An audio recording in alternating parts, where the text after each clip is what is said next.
자, 카카오에서 이제 암호자산거래소 SEBC를 인수를 했다고 해요. 이제 업비트처럼 카카오도 하나의 거래소를 만든다고 했잖아요. 우리는 어차피 카카오를 이용하게 될 겁니다.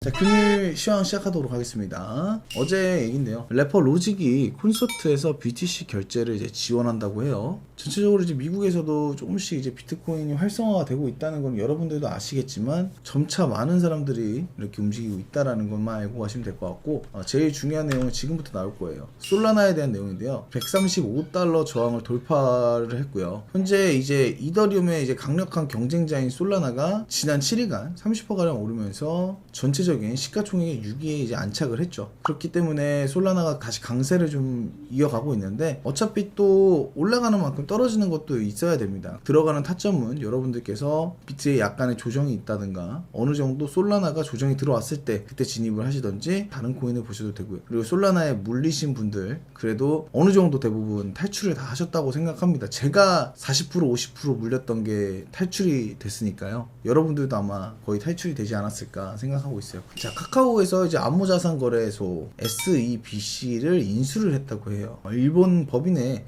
카카오 피코마를 통해 일본에서 일종 라이센스를 획득한 암호자산 거래소인데요. 일단 인수금액과 확보한 지분은 미공개로 되어 있습니다. 카카오가 옛날에 이제 클레이튼 계열로 이제 같이 활동을 하다가 외국으로 이제 클레이튼 계열을 넘기고 카카오가 또 이제 이렇게 하고 있는 건데, 이제 업비트처럼 카카오도 하나의 거래소를 만든다고 했잖아요. 제가 봤을 때는 결국에는 업비트든 빗썸이든 다 제끼고 카카오가 나중에는 1대장이 될 거라고 생각해요. 우리는 어차피 카카오를 이용하게 될 겁니다.가 제 결론이거든요, 사실. 왜냐면 사람들이 가장 쓰기 편리하거든요. 자, 비트코인 90% 채굴이 완료됐고요. 마지막 채굴은 22세기라는 얘기가 있어요.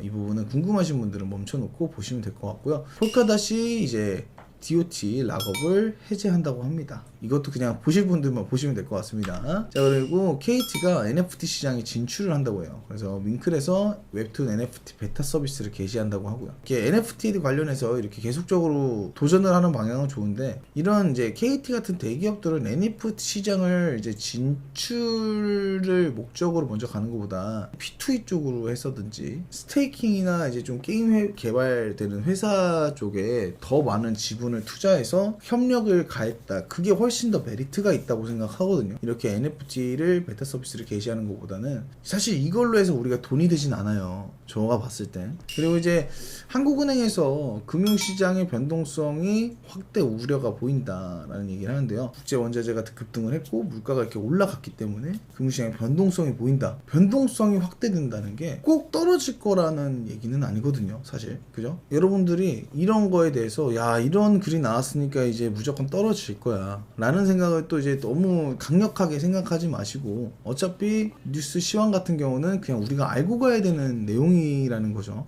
자, 컴투스 저번에도 얘기를 드렸던 부분인데요. 메타버스 전문 조인트 벤처 컴투버스를 설립을 했답니다. 컴투스가 NFT 관련해서 이제 업비트 쪽으로 이제 밀고 들어오게 되면 좀 이 친구도 펌핑이 많이 보이지 않을까? 약간 좀 그런 생각도 좀 하고 있긴 해요. 왜냐면 진리카도 NFT 한다고 얘기 꺼내자마자부터 어마무시하게 올랐잖아요. 그래서 컴투스 같은 경우도 여러분들이 이제 들어본 이름이잖아요. 어디서 많이 들어본 이름이고. 그렇기 때문에 이 친구도 충분히 가능성은 배제할 수 없다고 생각합니다. 컴투스 어느 정도는 여러분들이 좀 생각해 볼 필요는 있다고 생각하고 있고요. 그리고 디비전 네트워크 네오핀과 파트너십 체결, 메타버스 사업을 확장을 한다고 합니다. 이 부분은 여러분들이 관심이 딱히 없을 것 같아서 넘어가도록 하겠습니다. 알파커크가 P2P NFT 담보대출 서비스를 출시할 예정이라고 해요. NFT 홀더라는 게 무슨 개념이냐면요, 홀더들은 물건을 팔면 안 됩니다. 그 물건들을 갖고 있어야 되는데, 그 물건들을 갖고 있어야 되다 보니까 나는 이걸 팔아야 지금 돈이 있을 것 같은데 내 자금이 없는데, 이런 생각을 갖고 계시는 분들을 위해 알파커크가 이 갖고 있는 이 홀더의 너의 금액을 보고, 아, 너가 이만큼 능력이 되는 사람이니까 그거에 맞춰서 내가 담보대출을 좀 빼줄게, 약간 이런 느낌이에요. 실제로 생각하면 은행권 담보대출이랑 비슷하다고 생각하시면 됩니다. 그러니까 나름대로 괜찮은 생각인데, 사실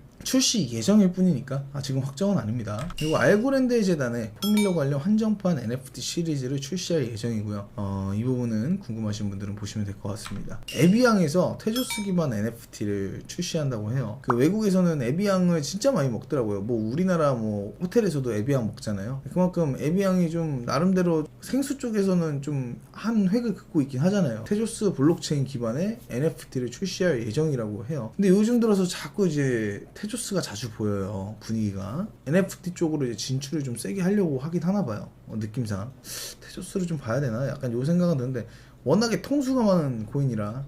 퍼지펭귄 NFT 프로젝트가 250만 달러 매각을 한다. 토큰 발행 나설 듯 뭐 이런 얘기가 있어요. 넘어가겠습니다. 중국 디지털 위안화예요. 항저우에서 아시안 게임에서도 사용을 가능하게 하겠다고 해요. 6개 도시군의 이제 디지털 위안화를 시범을 지역에서 추가한다고 밝혔어요. 베이징, 상하이 등 이제 여러 군데서 이제 할 것이다라고 얘기를 했고, 이제 미국과 중국과의 싸움이 이제 계속 만들어지고 있는데, 아시다시피 중국도 작은 세력은 아니잖아요. 어느 쪽으로 기우냐의 차이겠지만 사실 이거는 제가 함부로 말을 할 수는 없는 것 같아요. 그래서 개인적으로 둘 중에 어디에서 비트코인에 더 먼저 문을 열어줄 것이냐인데, 그래도 지금 현재로서는 미국이 더 마음의 문을 열어놨죠. 그죠? 미국이 조금 더 우리에겐 더 나을 수는 있어요. 미래 먹거리 메타버스 시장의 성장인데요. NFT 콘텐츠, 특허 출원 폭증 이런 내용이 있습니다. 3월에 NFT 판매량인데요. 전월 대비 21% 감소했어요. 잠깐 핫했다가 잠깐 꺼진 지금 느낌인데요. 비트코인이 핫해지니까 NFT가 잠깐 내려가는 개념이라고 보시면 돼요. 비트가 올랐으니까 NFT가 잠깐 내려간 거죠. 비트가 좀 내려갈 때 NFT가 좀 올라가겠죠.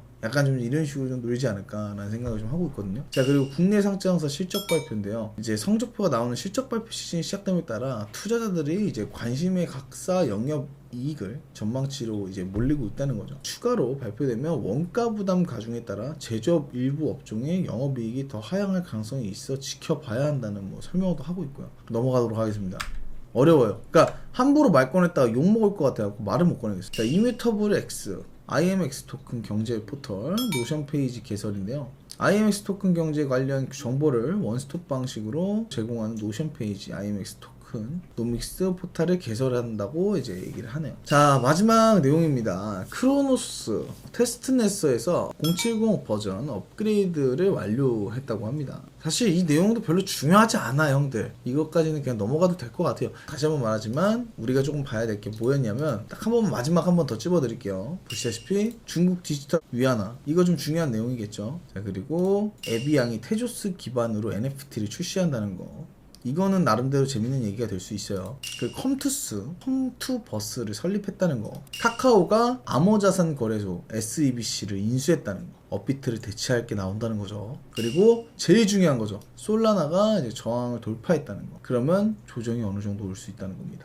자, 여기까지 마무리 짓도록 하고요. 오늘 시황은 정리하도록 하겠습니다. 제가 내일은 모자 안 쓰고 깔끔하게 해서 방송 진행하도록 하겠습니다. 자, 오늘 고생하셨고, 이어서 저는 라이브 또 계속 진행하도록 하겠습니다. 라이브 방송은 아침 7시에서 8시 사이, 저녁 9시에서 10시 사이에 진행하고 있으니까 언제든지 오시면 될 것 같습니다.